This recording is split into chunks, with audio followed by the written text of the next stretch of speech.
Уважаемые коллеги, Distinguished colleagues, ladies and gentlemen, сердечно приветствую вас в Кремле. I cordially welcome you to the Kremlin at the ceremonial handing of credentials. We have here the ambassadors extraordinary and plenipotentiary of 28 states. All of you can count on the assistance of the Russian authorities, ministries, and departments, as well as the goodwill and the constructive attitude from the Russian business, political, and social circles. Мы искренне заинтересованы в том, We're чтобы genuinely interested in the success of your work. You're entrusted with a very important and crucial mission, being directly involved in carrying the relations between the countries you represent and Russia, tackling all kinds of issues, including the most challenging ones of political, economic, humanitarian nature. As for our country, we're open to mutually beneficial cooperation with all the states without exception on the principles of equal rights, non-interference in the internal affairs, and strictly abiding by the international law. We advocate for the creation of a just system of international economic relations, free of unprincipled competition, unilateral, illegitimate sanctions, and politically motivated restrictions. Russia plays an active role in the international life, carries out a constructive foreign policy, taking into account both our national interests and the objective tendencies of the world development. A testament to that is the BRICS summit of large scale that took place recently in Kazan, which was the culmination of the Russian chairmanship in the organization and an outstanding event on the global political agenda. Russia took on the BRICS chairman responsibilities with all seriousness. Throughout the year, we've had over 200 events at the highest ministerial and expert levels, as well as through business, parliamentary, and social circles. We were entrusted with the most serious task, ensuring a smooth, complete integration of new BRICS members who have joined the organization early this year. I'd like to point out how swiftly and organically they truly managed to join our common efforts and provided interested engagement at our forums, putting forward useful, promising ideas and initiatives. They got to experience firsthand that BRICS cooperation, built on the basis of mutual respect and taken into account of each other's interests, gives real tangible results. We've also continued the tradition of holding the extra session together with the friends and partners of BRICS from the states of Global South and East in the format of Outreach BRICS Plus, this time on the invitation of the Russian chairship. We've had participations from the leaders of the CIS states as well as the leaders of countries of Asia, Africa, Latin America. Among other things, leading key regional structures. In total, Kazan welcomed delegations from 35 countries and 6 international organizations. Such a wide geographic scope of representation is a clear demonstration of the interest towards BRICS work and bridging cooperation with our organizations from the states, leading truly independent sovereign policy. They each have their own path of development, their models of economic growth, rich history, and culture. This civilized diversity, unique combination of national traditions and models of development, is the secret to true strength and great attractive potential of BRICS.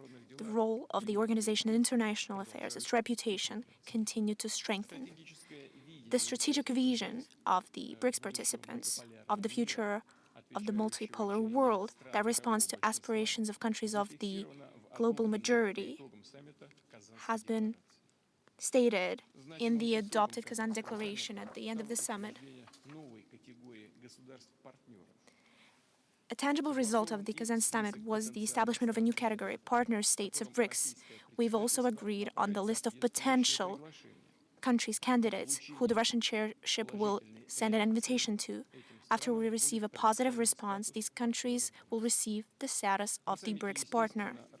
Of course, summit also discussed the complex situation in the world, alarming tendencies towards the aggravation of age-old conflicts as well as the emergence of new ones. Among other things, we've discussed Ukraine. And of course, quickly degrading situation in the Middle East, which we've discussed at length during the session of Outreach BRICS Plus. As for Ukraine, we obviously appreciate the genuine desire of our BRICS partners to assist in a peaceful settlement of this situation. I've repeatedly stated that Russia is not only ready to negotiate, but on a well-known stage at the beginning of this conflict. We've done so. We've even worked out mutually acceptable treaty. But the Ukrainian side, following an advice from outside, this has been stated by the Ukrainian officials, rejected this proposal.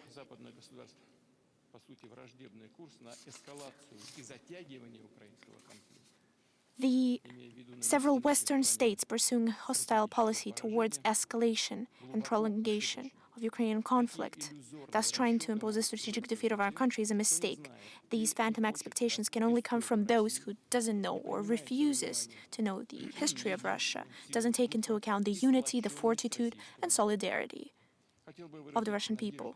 I would like to express a sincere hope that during your work in Russia, you, distinguished ladies and gentlemen, distinguished ambassadors, will encourage the capitals of the countries you represent, form a more objective and impartial opinion about our country and its policy. Distinguished ladies and gentlemen, today's ceremony is attended by the ambassadors of Japan, Canada, Malta, Albania, New Zealand, Italy, Spain, Ireland, Denmark, Belgium, Netherlands, and Finland. It's not a secret if I say that the bilateral contacts between our countries have been minimized, both through official channels and business and social circles. We've frozen cooperation on important international and regional issues. Meanwhile, Russia has always been committed and will stay committed to the principles of mutually beneficial cooperation. We'd like to believe that the rational, balanced approach towards cooperating with Russia will prevail, especially since the history of relations of your countries with Russia has deep roots and full of examples of mutually beneficial partnership, mutually enriching cultural exchanges, collaborative work on seeking solutions to acute international and regional issues. Since we have with us today the ambassador of the State of Israel, I'd like to say that Russia takes active part in not allowing the current aggravation of the Palestinian-Israeli conflict to exacerbate and lead to the Great War in the Middle East.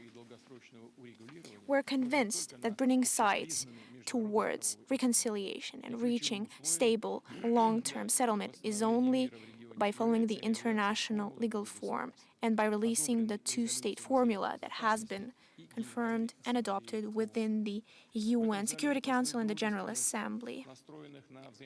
Here, we also have the ambassadors of the friendly states of Myanmar, Burkina Faso, Malaysia, Bosnia and Herzegovina, India, Argentina, Kenya, LAOPDR, Ethiopia, Niger and Zimbabwe. The cooperation of Russia with these countries has a full-scale nature, is mutually beneficial, and is carried out in the spirit of true partnership. It's based on the principle of respect for sovereign interests of one another, and we will continue to foster the development of bilateral contacts in politics and economics, in the humanitarian area, in culture, sports, and education. Allow me to use as an example the relations of Russia with India that have reached the level of highly privileged strategic partnership. Our countries have been cooperating both on bilateral and multilateral formats, in the UN, in the SCO, in the G20, and of course in BRICS. All this has been clearly confirmed by my talks with the Prime Minister Modi in Kazan. Using the high representation of the group of African ambassadors, I cannot forget to point out that this week in Sochi, after the last year's summit Russia-Africa, there will be the first ministerial forum of the Russian-African partnership. We operate based on principles that we will discuss conjoined plans of further expansion of coordinations of Russia with the states of the continent. And these connections are especially developing, bringing mutual benefit to all of our states, contributing to economic and social growth, and bring well-being to all the people.